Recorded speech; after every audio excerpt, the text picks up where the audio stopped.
नमस्कार. मी doctor Gavhane sir, संस्थापक Gavhane commerce academy, Rajgurunagar. आजच्या सेशनमध्ये आपण कम्प्युटर इन अकाउंटिंग म्हणजे 12th स्टँडर्डचा शेवटचा चॅप्टर, 12वी महाराष्ट्र स्टेट बोर्डचा जो काही बुक आहे त्यातला शेवटचा जो काही चॅप्टर आहे आपला, त्याचं नाव आहे कम्प्युटर इन अकाउंटिंग आणि तो चॅप्टर आज आपण पाहणार आहोत. मग कम्प्युटर इन अकाउंटिंग पाहत असताना आता कम्प्युटर इन अकाउंटिंग हा चॅप्टर 12th स्टँडर्ड मध्ये किती महत्वाचा आहे किंवा 12वीच्या एक्झाम बोर्डाच्या एक्झामच्या दृष्टिकोनातून किती मार्क्सला हा चॅप्टर असू शकतो, या प्रश्नाचं उत्तर आपण सर्वात अगोदर घेऊया. मी तुमचा बोर्डाचा पेपर आजच फोडतो. फोडतो या अर्थानं मी तुम्हाला सांगू इच्छितो की बाबा यावरती कोणता प्रश्न येऊ शकतो. तर कम्प्युटर इन अकाउंटिंग यावरती आपणाला 12 मध्ये किंवा 12th बोर्डाची जी काही एक्झाम होणार आहे त्याला 8 मार्काला थेअरी क्वेश्चन विचारला जातो. थेअरी क्वेश्चन म्हणजे काय, तुम्हाला पॅरेग्राफ मध्ये आन्सर लिहावा लागेल आणि तो प्रश्न कोणता असू शकतो ते सुद्धा मी तुम्हाला सांगतो. एक प्रश्न असू शकतो, importance of computer accounting, features of computer accounting and role of computer accounting. या तीन पैकी एकच तुम्हाला प्रश्न विचारला जाईल. याला और सुद्धा अजून दुसरा प्रश्न असणार आहे. त्यामुळे थेरी प्रश्न तुम्हाला सोडवायचाच आहे असंही काही नाहीये.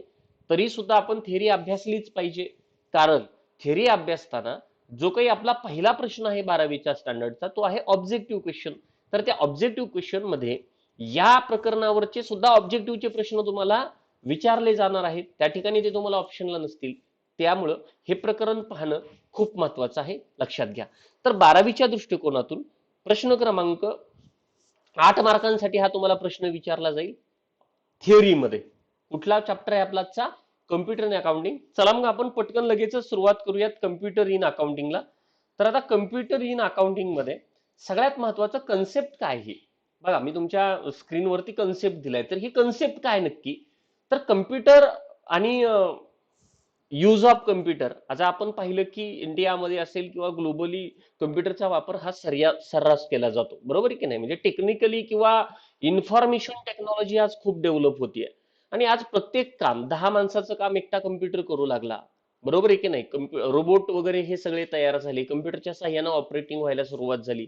आणि हे कुठं ना कुठं तरी आता अकाउंटिंग, आपण जर देशी नामा चोपडी हा जर प्रकार तुम्हाला आठवत असेल 11-12वीच्या स्टँडर्ड मध्ये तुम्ही पाहिलेला आहे, तर कुठं ना कुठं तरी म्हणजे मॅन्युअल अकाउंटिंग करणं अवघड जात होतं. त्याची अॅक्युरसी आपल्याला मिळत नव्हती. डेट वाईज रेकॉर्ड मेंटेन करणं आपल्याला पॉसिबल होत नव्हतं. पार्टी वाईज रेकॉर्ड मेंटेन करणं आपल्याला, अकाउंट वाईज रेकॉर्डवरनं मेंटेन करणं आपल्याला पॉसिबल होत नव्हतं. जे लार्ज व्हॉल्यूम ट्रान्झॅक्शन आहेत, लार्ज व्हॉल्यूम बिझनेसेस आहेत, त्यांना तर हे अशक्य आहे मॅन्युअली अकाउंटिंग करणं. मग आता हे जे काही लार्ज व्हॉल्यूम बिझनेसेस आहेत, मोठमोठाले बिझनेसेस आहेत, तर त्यांच्यासाठी आता कम्प्युटर अकाउंटिंग आलंय. आता तुम्ही जर म्हणसाल की सर मग मोठ्याच बिझनेसला आवश्यक आहे का, तर नक्कीच. कारण छोट्या व्यावसायिकाला उदाहरणार्थ तुम्ही एखाद्या पानटपरीचा जर बिझनेस पाहिला आणि त्यांनी कम्प्युटर अकाउंटिंग करायचं ठरवलं, तर मला वाटतं त्याच्यासाठी ते बेनिफिट जास्त राहणार नाहीये, बेनिफिशियली राहणार नाही, कारण त्याची कॉस्ट त्याला परवडणारी नाहीये. त्याला टेक्निकल माणूस तुम्हाला घ्यावा लागेल, ते त्याला परवडणार नाहीये. परंतु लार्ज व्हॉल्यूम ट्रान्झॅक्शन असणारे जे काही बिझनेस आहेत, मोठे मोठे जे काही बिझनेसेस आहेत, तर त्यांच्यासाठी कम्प्युटराइज अकाउंटिंग असणं हे मस्ट आहे. त्याशिवाय त्यांना पर्याय नाहीये. म्हणून हा जो काही कन्सेप्ट आहे कम्प्युटर अकाउंटिंग सिस्टमचा, तर तो वेगवेगळ्या सॉफ्टवेअर मध्ये आला. आता सॉफ्टवेअर म्हणजे नक्की काय, तर कम्प्युटरमध्ये आपल्याला एक अकाउंटिंगचं सॉफ्टवेअर टाकावं लागतं आणि त्या सॉफ्टवेअरमध्ये आपल्याला डेटा फीड करावा लागतो. मग डेटा फीड करणारी व्यक्ती म्हणजे अकाउंटंट आहे. आलं लक्षात? तर तो डेटा फीड केल्याच्या नंतर मग सगळं अकाउंटिंग ऑटोमॅटिकली जनरेट होतो. मग अकाउंटिंग म्हणजे काय, तर आता डेटा फीड करणं म्हणजे काय, तुम्हाला फक्त ट्रान्झॅक्शन फीड करायचं आहे. एकदा का तुम्ही ट्रान्झॅक्शन त्याच्यामध्ये फीड केला, म्हणजे जर्नल एंट्री त्या कम्प्युटरला जर कमांड म्हणून दिली, तर तुमचं ऑटोमॅटिकली बॅलन्स शीट अगदी ऑडिट रिपोर्ट पर्यंत सगळ्या गोष्टी कम्प्युटर ऑटोमॅटिक करतो. ते सुद्धा within fraction of second. Within fraction of second म्हणजे डोळ्याची पापणी ज्या स्पीडनं लवते, अगदी त्या स्पीडनं कम्प्युटर तुम्हाला आपला रिझल्ट देतो. लक्षात ठेवा. तर आता कम्प्युटरचा वापर केल्यामुळं, कम्प्युटर अकाउंटिंग सिस्टम आपण आपल्या बिझनेसमध्ये अडॉप्ट केल्यामुळं आता झालं काय तर प्रोसेस खूप फास्ट झाली. प्रोसेस काय झाली? फास्ट झाली. बघा मी तुम्हाला या ठिकाणी बघा, प्रोसेस फास्ट आहे, क्विक आहे, अॅक्युरेट आहे, टाइमली आहे आणि मच इझियर आहे.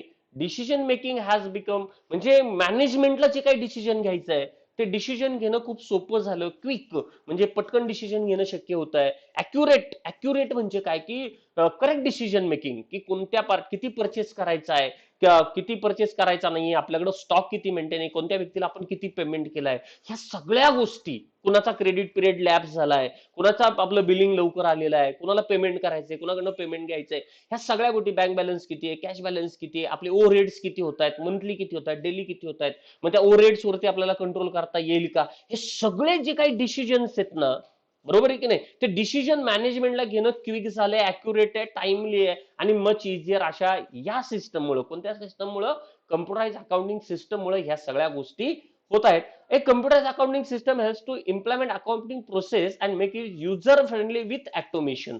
With automation हा वर्ड खूप महत्वाचा आहे. विथ ऑटोमेशन म्हणजे काय बघा, विथ ऑटोमेशन म्हणजे काय, सगळ्या गोष्टी ऑटोमेटेड होत आहेत. म्हणजे एका ह्युमन माइंडनं जर कमांड दिली तर तुम्हाला तो टेक्निकल जो काही आपला सॉफ्टवेअर आहे तो तुम्हाला रिझल्ट देणार आहे लगेच. Computer accounting system software program, बरोबर आहे की नाही, तो एक सॉफ्टवेअर आहे. येस, तुम्हाला सगळं माहिती आता अँड्रॉइड काय करतो software with the help of it device with internet server. आता इंटरनेटच्या माध्यमातून बघा काय झालं, आता मी या ठिकाणी अकाउंटिंग करतोय पण इंटरनेट थ्रू त्या सर्व्हर थ्रू जर आपण आपली दुसरा ब्रांच जर अमेरिकेमध्ये असेल तर ती सुद्धा आपण या ठिकाणी बसून ऍक्सेस करू शकतो. म्हणजे यानं झालं काय, एका ठिकाणी बसून सगळ्या ब्रांचेस ऑपरेट करायला आपल्याला इझी जाऊ लागलं. म्हणजे एक बिझनेस हा एकाच ठिकाणी असतो असं काही नाही, अनेक ठिकाणी आपल्या बिझनेस असू शकतात, आपले ब्रांचेस असू शकतात, पण एका ठिकाणी बसून जे काही मॅनेजमेंट आहे ते या सॉफ्टवेअरच्या थ्रू, या कम्प्युटर अकाउंटिंग सिस्टमच्या through, server through, internet through याच्यावरती कंट्रोल ठेवू शकतो, ट्रान्झॅक्शन वरती कंट्रोल ठेवू शकतो, मॅनेजमेंट त्याच्यावरती लक्ष ठेवू शकतं, वॉच ठेवू शकतं. आता सगळ्यात महत्वाचं काय माहिती का, आता the company firm prepare various reports and statement with the help of computer accounting software. आता आपली कंपनी काय करते बघा, व्हेरियस रिपोर्ट जनरेट करते. मग त्याच्यामध्ये तुमचा परचेस रिपोर्ट असेल, सेल्स रिपोर्ट असेल किंवा अजून वेगवेगळे कोणतेही रिपोर्ट असू शकतात.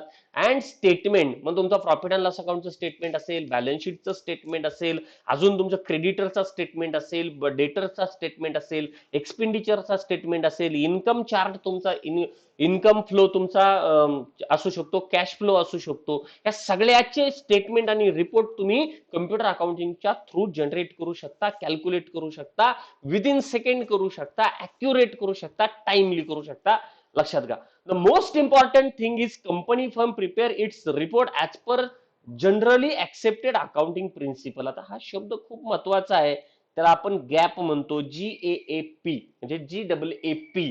आता सगळे जे काही फर्म्स आहेत त्या सगळ्या फर्म्स ऑल इंडियातल्या असतील, नॅशनल लेवल किंवा इंटरनॅशनल लेवलच्या ज्या काही फर्म्स आहेत त्या सगळ्या फर्म या गॅपला अनुसरून किंवा या गॅपची जी काही तत्व आहेत, गॅप म्हणजे काय, जनरली ऍक्सेप्टेड अकाउंटिंग प्रिन्सिपल, म्हणजे अकाउंटिंग करताना जे काही प्रिन्सिपल्स आहेत त्या प्रिन्सिपलला फॉलो करूनच अकाउंटिंग केलं जातं. म्हणजे इंडियामध्ये एक प्रिन्सिपल, दुसऱ्या देशामध्ये तिसरं प्रिन्सिपल, अजून तिसऱ्या राज्यामध्ये दुसरं प्रिन्सिपल, असं जर केलं तर अकाउंटिंग शक्य नाहीये. त्यामुळे काय केलं जातं, एक वर्ल्ड वाईड एक ऑर्गनायझेशन तयार झाला आणि त्यांनी अकाउंटिंगचे प्रिन्सिपल फॉलो केले, एक प्रिन्सिपल स्ट्रक्चराइज केले, त्याला नाव दिलं जनरली ऍक्सेप्टेड अकाउंटिंग प्रिन्सिपल. याच्यापूर्वी आपल्यामध्ये होतं AS अकाउंटिंग स्टँडर्ड, मग AS आल्या म्हणजे इंडियन अकाउंटिंग स्टँडर्ड आल्या, इंटरनॅशनल अकाउंटिंग स्टँडर्ड आल्या, याच्यामध्ये पण बऱ्याचशा क्रिटिकल गोष्टी झाल्या, त्याच्यामध्ये काही अडचणी येऊ लागल्या. मग आता AS गेल्याच्या नंतर आता आलं गॅप म्हणजे जनरली ऍक्सेप्टेड अकाउंटिंग प्रिन्सिपल. याच्या जे काही अकाउंटिंगचे प्रिन्सिपल्स आहेत त्यालाच फॉलो करून हे अकाउंटिंग, कम्प्युटर अकाउंटिंग हे काम करत असतं. त्यामुळे इंडियामधलं वेगळे प्रिन्सिपल आणि इतर देशामधले वेगळे प्रिन्सिपल असं होत नाही. आलं लक्षात? Yes, globally accepted principal.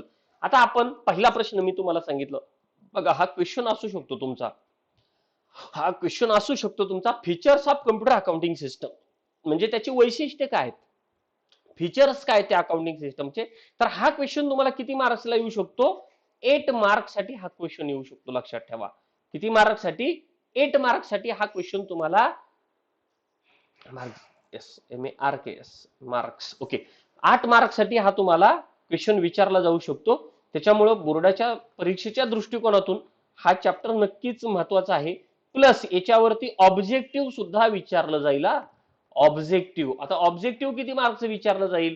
2 ते 3 मार्क्सचं तुम्हाला या चॅप्टर वरती ऑब्जेक्टिव्ह विचारलं जाईल आणि 8 मार्काची थिअरी तुम्हाला विचारली जाईल. आलं लक्षात? येस. तर हा प्रश्न features of computer accounting, importance of computer accounting या दोन पैकी एखादा प्रश्न तुम्हाला विचारला जाईल. लिहायचंही सेमच, फक्त हेडिंग वेगळे. तुम्हाला कंटेंट मात्र कुठेही बदलायच्या नाहीत, लक्षात ठेवा. चला तर मग आपण फीचर्स पाहूयात. तर आता integrated date and information. Integrated म्हणजे ऑटोमॅटिकली. इंटिग्रेटेड म्हणजे काय? Automatically.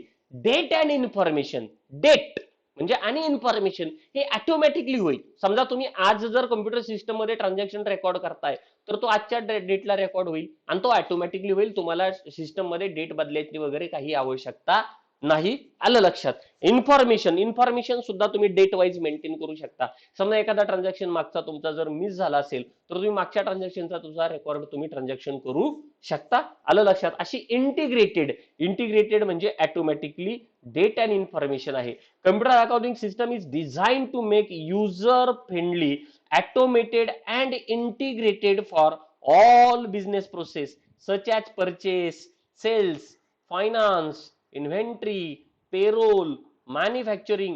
With computer account system we can keep accurate, up to date business information within time limit. म्हणजे बघा हे त्याचा फीचर्स आहेत, ही सगळी वैशिष्ट्य आहेत. मग तुम्हाला आता ही थिअरी लक्षात ठेवताना एक मुद्दा तुम्हाला डोक्यात ठेवायचा आहे की इंटिग्रेटेड डेटा अँड इन्फॉर्मेशन. मग इंटिग्रेटेड डेटा अँड इन्फॉर्मेशन मध्ये काय सांगायचं आपल्याला की with the help of computer accounting system is design to make user friendly, automated, integrated for all business such as purchase, sales, finance, inventory, payroll and manufacturing. म्हणजे कुठल्याही प्रकारचा business असू देत, तुमचा सेल्सचं मॅनेजमेंट करणं, परचेसचं मॅनेजमेंट करणं, फायनान्सचं मॅनेजमेंट करणं, inventory तुमची कॅल्क्युलेट करणं, तुमचा पेरोल, तुमच्याकडे किती व्यक्ती कामाला आहेत, कुणाला किती पगार करायचा आहे, कुणाच्या किती सुट्ट्या झाल्यात, हा सगळा पेरोल कॅल्क्युलेशन करणं. मॅन्युफॅक्चरिंग जर तुमचं युनिट असेल तर त्या मॅन्युफॅक्चरिंग मधली इन्व्हेंटरी कॅल्क्युलेट करणं, मॅन्युफॅक्चरिंग वरती कंट्रोल करणं, या सगळ्या गोष्टी तुमच्या इंटिग्रेटेड डेटा अँड इन्फॉर्मेशन मध्ये with the help of computer accounting system होऊ शकतात. विदिन टाइम लिमिट म्हणजे ते अॅक्युरेट होणार आहे, अप टू डेट होणार आहे. Accurate and up to date within time limit. Computer accounting is mixed with management information system. ही जी काही सिस्टम आहे ती कोणासोबत मिक्स करण्यात आलेली आहे? मॅनेजमेंट इन्फॉर्मेशन सिस्टम म्हणजे MI सोबत मिक्स करण्यात आले. विथ मल्टीलँग्वेज. मल्टीलँग्वेज म्हणजे काय? वेगवेगळ्या भाषांमध्ये ही सिस्टम डेव्हलप्ड आहे. म्हणजे तुम्ही इंग्लिशमध्ये पण घेऊ शकता, स्पॅनिशमध्ये पण घेऊ शकता, फ्रेंच मध्ये पण घेऊ शकता. म्हणजे ज्या देशाची जी लँग्वेज आहे, ज्या कंट्रीची जी लँग्वेज आहे त्यानुसार आपल्याला जी लँग्वेज अवगत आहे त्यानुसार तुमची कम्प्युटर अकाउंटिंग सिस्टम काम करू शकते. म्हणजे फक्त इंग्लिशमध्ये सिस्टम आहे असं नाही. मग तुम्ही म्हणता सर मराठीमध्ये सिस्टम आहे का? तर तुम्हाला मराठीमध्ये सुद्धा करता येते. लक्षात ठेवा. Data organisation capabilities to support the company, all the business operations are easy and cost effective. आणि यामुळे झालं काय? यामुळे झालं काय? ऑल द बिझनेस जे काय ऑपरेशन्स होते ते इझी झाले आणि कॉस्ट इफेक्टिव्ह झाले. कमी वेळामध्ये जास्त काम व्हायला लागलं, कमी खर्चामध्ये जास्त काम व्हायला लागलं. म्हणजेच काय? Easy and cost effective. तर आपला पहिला फीचर्स आहे कम्प्युटर अकाउंटिंगचा इंटिग्रेटेड डेट अँड इन्फॉर्मेशन. तर त्या इंटिग्रेटेड मध्ये सांगितलं मी तुम्हाला बिझनेस प्रोसेस ज्या काय होत्या, सच ॲज बिझनेस प्रोसेस मध्ये तुमचा परचेस असेल, सेल्स असेल, फायनान्स असेल, इन्व्हेंटरी असेल, पेरोल असेल किंवा मॅन्युफॅक्चरिंग असेल, तर ते सगळं कम्प्युटरच्या through up to date record व्हायला लागलं. Up to date, accurate and within time limit, so easy and cost effective. आलं लक्षात? तर हा आपला पहिला फीचर्स होता. आता आपण आपल्या दुसऱ्या फीचर्स कडे जाऊयात. Accuracy and speed. आता अॅक्युरसी म्हणजे काय? अॅक्युरसी म्हणजे त्याच्यामध्ये किती सत्यता आहे, ट्रुथ वर्दीनेस किती. Accuracy must be accurate. आलं लक्षात? तर अर्थमॅटिकल अॅक्युरसी खूप महत्वाची आहे. ज्यावेळेस आपण एखाद्या फर्मचं अकाउंटिंग करतो त्यावेळेस मॅन्युअल अकाउंटिंग केलं तर माणसाकडनं मिस्टेक होऊ शकतात, अर्थमॅटिकल अॅक्युरसी येऊ शकत नाही. पण ज्यावेळेस आपण कम्प्युटर अकाउंटिंग करतो त्यावेळेस ईच अँड एव्हरी गोष्ट मस्ट बी अॅक्युरेट कॅल्क्युलेट केली जाते. आणि स्पीड, आता एखाद्या व्यक्तीला जर अकाउंटिंग करायला लावलं तर मला वाटतं त्याचं स्पीड नक्कीच 1000 पटीनं कमी असेल कम्प्युटरपेक्षा. पण कम्प्युटर अकाउंटिंग सिस्टम जर आपण आपल्या बिझनेसमध्ये अडॉप्ट केली तर त्याची अॅक्युरसी आणि त्या कम्प्युटरचं स्पीड, त्या अकाउंटिंग सिस्टमचं स्पीड हे प्रचंड असणार आहे. म्हणजे मी तुम्हाला नेहमी सांगत असतो की आपली पापणी ज्या स्पीडनं लवते ना, त्या स्पीडनं आपला कम्प्युटर आपले रिपोर्ट जनरेट करत असतो, आपला अकाउंटिंग करत असतो. पॅराग्राफ मध्ये काय सांगितले आपण पाहूयात. Computer accounting has various customized template and software for users which allows fact and accurate data entry. म्हणजे काय की तिथं कम्प्युटरने तुम्हाला अशा काही टेम्पलेट बनवून दिलेले आहेत, अशा काही प्रोग्राम करून दिलेले आहेत, अशा काही फिलिंग द ब्लँक्स दिलेले आहेत की तुम्हाला तिथं फक्त अॅक्युरेट डेटा फिल करायचा आहे. बरोबर आहे, डेटा एंट्री फक्त करायचे. अँड ट्रान्झॅक्शन ऑपरेशन्स, म्हणजे जे काही आपल्या बिझनेसमध्ये ट्रान्झॅक्शन होत आहेत, ते जे काही ऑपरेशन्स होत आहेत त्याची डेटा एंट्री तुम्हाला फक्त कम्प्युटरच्या सॉफ्टवेअरमध्ये करायची. दस after recording the business transaction it generate the various information and report automatically. म्हणजे जर एकदा का तुम्ही या टॅबलेट थ्रू तुमचा डेटा एंट्री केला, म्हणजे जे काही ट्रान्झॅक्शन घडतायत डे टू डे ते तुम्ही तुमच्या सिस्टम मध्ये जर एकदा एंट्री करून ठेवले, ट्रान्झॅक्शन रेकॉर्ड करून ठेवले, तर तीच पासूनचं पुढचं काम, अगदी फायनल अकाउंट पेक्षाही पुढचं काम तुमचा कम्प्युटर किंवा तुमची accounting system, computerise accounting system generate various, बघा इथं लास्ट लाईनला, generate various information and report automatically. म्हणजे ऑटोमॅटिकली ते तयार होणार आहे, त्याला कुणाची पुन्हा एकदा मदत भासणार नाही. तर हे स्पीड आणि अॅक्युरसी हा आपला फीचर्स मध्ये अत्यंत महत्वाचा मुद्दा आहे. म्हणजे अॅक्युरेट हे अर्थमॅटिकल अॅक्युरेसी 101% आणि स्पीड येस बेस्ट आहे. काही सेकंदात तुमचे व्हेरियस रिपोर्ट जनरेट होतात. लक्षात. तिसरा आहे क्विक डिसिजन मेकिंग. क्विक म्हणजे मॅनेजमेंटला जर एखादा डिसिजन घ्यायचा आहे तर तो त्याच्यासमोर तो डेटा पाहिजे. मॅनेजमेंटच्या समोर काय पाहिजे? डेटा पाहिजे. जर मॅनेजमेंटच्या समोर डेटा असेल तरच ते डिसिजन घेऊ शकतील. जर मॅनेजमेंटच्या समोर डेटाच नसेल तर ते डिसिजन घेऊ शकत नाहीत. बरोबर आहे की नाही. म्हणजे आता ह्या कम्प्युटर सिस्टमनी काय केलं, मॅनेजमेंट घर बसला सगळा बिझनेसचा आउटलुक करू शकतो, ओरिओ घेऊ शकतो, अगदी पोस्टमॉर्टम बिझनेसचं करू शकतो की कुठनं पैसे आलेत, कुठनं पैसे जात आहेत, किती परचेस झाला, या महिन्यात किती रेटनं परचेस झालाय, मग जवळजवळ स्टॉक मध्ये किती आयटम, मग परचेस करणं गरजेचं आहे की नाही गरजेचं आहे, आपल्याला किती माणसं कामाला आहेत, तेवढी माणसं गरजेची आहेत की नाही गरजेची आहेत, लेबर्स कुठं जास्त होतोय, त्याच्यानंतर लेबरच्या तुलनेत किंवा एक्सपेंडिचर तुलनेत आपला प्रोडक्शन तेवढा बाहेर पडतोय की नाही, किंवा प्रोडक्शन कॉस्ट आपली इन्क्रीज होतीये. प्रोडक्शन कॉस्ट इन्क्रीज होत असेल तर ती कोणत्या ओव्हरहेड मधनं इन्क्रीज होतीये, आपल्याला जास्तीत जास्त नफा मिळवण्यासाठी ओव्हरहेड वरती कसं कंट्रोल ठेवता येईल, खर्चावरती कसं कंट्रोल करता येईल, प्रोडक्शन कॉस्ट कशी कमी करता येईल, या सगळ्या गोष्टीचा डिसिजन जो आहे तो मॅनेजमेंट घेत असतं. मॅनेजमेंट लेवलला या सगळ्या गोष्टी चालतात. मग यांना माहिती देण्याचं काम कोण करतं, तर यांना माहिती देण्याचं, इन्फॉर्मेशन प्रोव्हाइड करण्याचं काम कोण करत असेल तर ते करते कम्प्युटराइज अकाउंटिंग सिस्टम. बघा आपण पॅराग्राफ मध्ये काय लिहिले बघूयात.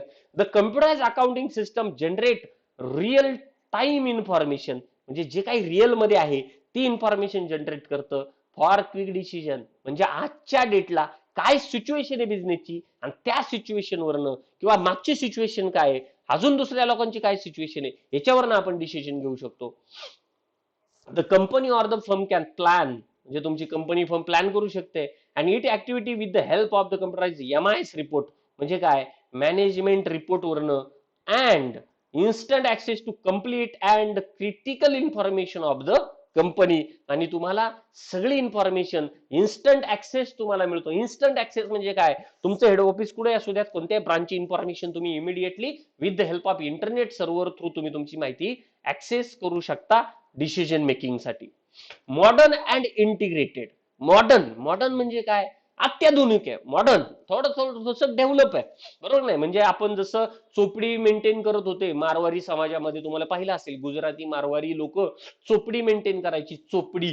बरोबर की नाही. तर त्यापेक्षा वेगळं accounting system, modern accounting system आली आहे. It helps to save time and recording business transaction. आणि बिझनेस मधले ट्रान्झॅक्शन रेकॉर्ड करण्यासाठी टाइम सेव्हिंग खूप महत्वाचं आहे. म्हणजे कमी वेळामध्ये आपले सगळे बिझनेस ट्रान्झॅक्शन रेकॉर्ड करण्यासाठी आपल्याला ही कम्प्युटर सिस्टम आपल्याला हेल्प करते. As compare to manual accounting system, various financial statement such as trial balance, म्हणजे trial balance, profit and loss account, balance sheet can be delivered at point of time within fraction of second. Within fraction of second म्हणजे काय, काही सेकंदाच्या आत trial balance generate होतो. Profit and loss account generate होतो आणि तुमचं balance sheet सुद्धा तयार होतं. म्हणजे फक्त काय करायचंय आपल्याला, फक्त काय करायचंय या मॉडर्न सिस्टम ऑफ अकाउंटिंग मध्ये, कम्प्युटर सिस्टम ऑफ अकाउंटिंग मध्ये फक्त जो काही ट्रान्झॅक्शन घडलाय त्या ट्रान्झॅक्शनची आपल्याला जर्नल एंट्री पास करायची आहे. म्हणजे एकाला डेबिट आणि दुसऱ्याला क्रेडिट एवढंच काम करायचंय. आणि एकदा का तुम्ही जर्नल एंट्री पास केली, त्याच्यामध्ये डेटा एंट्री केली की त्याच्या पुढचा लगेच लेजर ऑटोमॅटिकली तयार होतं. लेजरवरनं ट्रायल बॅलन्स ऑटोमॅटिकली तयार होतो. त्या ट्रायल बॅलन्स वरनं ट्रेडिंग प्रॉफिट लॉस अकाउंट आणि बॅलन्स शीट ऑटोमॅटिकली तयार होतं. म्हणजेच आणि हे सगळं होतं विदिन फ्रॅक्शन ऑफ सेकंड. आलं लक्षात? म्हणजे या ठिकाणी मॉडर्न आणि इंटिग्रेटेड आहे. क्विक तुम्हाला सगळ्या गोष्टी करता येणार आहेत with the help of computer accounting system. पाचवा तुमचा पॉइंट आहे immediate availability of books of account. Immediate availability म्हणजे बुक्स ऑफ अकाउंट म्हणजे काय? तुमचा परचेस बुक आहे, तुमचा सेल्स बुक आहे, तुमचं पासबुक, बँक अकाउंट बुक आहे. लक्षात? परचेस रिटर्न आहे, सेल्स रिटर्न आहेत, डेटर्स आहेत, क्रेडिटर्स आहेत, वेगवेगळे हेड्स ऑफ अकाउंट्स आहेत, व्हेरियस टाइप्स ऑफ अकाउंट्स आहेत. तर त्या सगळ्याचं जे काही आहे, जो डेटा आहे, ती इन्फॉर्मेशन आहे, ती विदिन फ्रॅक्शन ऑफ सेकंड तुम्हाला तुमच्या जवळ पाहता येऊ शकते. Within one click on computer. म्हणजे एक बटन क्लिक केल्यानंतर तुम्हाला सगळे बुक्स ऑफ अकाउंट, कोणत्या बुक्स ऑफ अकाउंट मध्ये काय आहे हे तुम्ही काही सेकंदामध्ये ऍक्सेस त्याचा घेऊ शकता. इतकं फास्ट तुमचं कम्प्युटर अकाउंटिंग सिस्टम काम करतं. बघा, in computer accounting system books and register like cash book, bank book, purchase register, sale register and statement of account like receivables and payables म्हणजे debtors and creditors are readily available at point of time. म्हणजे ज्या टायमिंगला तुम्हाला हवंय त्या टायमिंगला, रात्रीच्या 12 वाजता जर मला जाग आली आणि म्हणलं अरे मला कुणाकडनं उद्या पैसे येणे, माझे डेटर्स कोण कोण आहेत मला पाहिजे, येस, आपण विदिन सेकंड आपण लगेच कम्प्युटर ऑन करूयात, सिस्टम ऑन करूयात आणि कम्प्युटर अकाउंटिंग सॉफ्टवेअर जे आहे त्याच्यामध्ये आपण लॉग इन करून लगेच विदिन सेकंड आपण आपली इन्फॉर्मेशन पाहू शकतो. At any time anywhere. खूप महत्वाचं, एनी टाइम एनीवेअर. जर तुमच्याकडे तुमचा लॅपटॉप असेल, तुमची इन्फॉर्मेशन सिस्टम तुमच्या सोबत असेल, तर तुम्ही कुठेही बसल्या तुम्ही तुमचा बिझनेस व्ह्यू करू शकता, पाहू शकता. येस. सहावा, सिक्युरिटी काय? हे सगळं जर माझं जर कुणी चोरलं, कुणी ढापलं, कुणी पाहिलं आणि हे जर कुणी डिलीट केलं तर माझा सगळा डेटा लीक होईल, माझ्या मॅनेजमेंटच्या गोष्टी लीक होतील, माझा बिझनेस बाहेर स्प्रेड होईल, माझ्या इंटरनल गोष्टी बाहेर स्प्रेड होतील. मग ह्या सगळ्या कम्प्युटर अकाउंटिंग सिस्टीम मध्ये सिक्युरिटी आहे का? तर त्याचं उत्तर आहे yes. The computer accounting system is more secured. Data and information can be keeped confidential as compare to the traditional accounting system. म्हणजे लास्ट ट्रॅडिशनल अकाउंटिंग सिस्टम मध्ये तुमची वही जर एखादा घेऊन गेला, चोपडी घेऊन गेला, बुक घेऊन गेला अकाउंटचं, तर तुम्ही काहीच करू शकत नाही. पण कम्प्युटर अकाउंटिंग सिस्टम मध्ये तुम्ही तुमचा डेटा सिक्युअरली त्या कम्प्युटर सिस्टम मध्ये बाहेर काढून कुठेही मेंटेन करू शकता. त्याला म्हणतो आपण बॅकअप. त्याला काय म्हणतो आपण?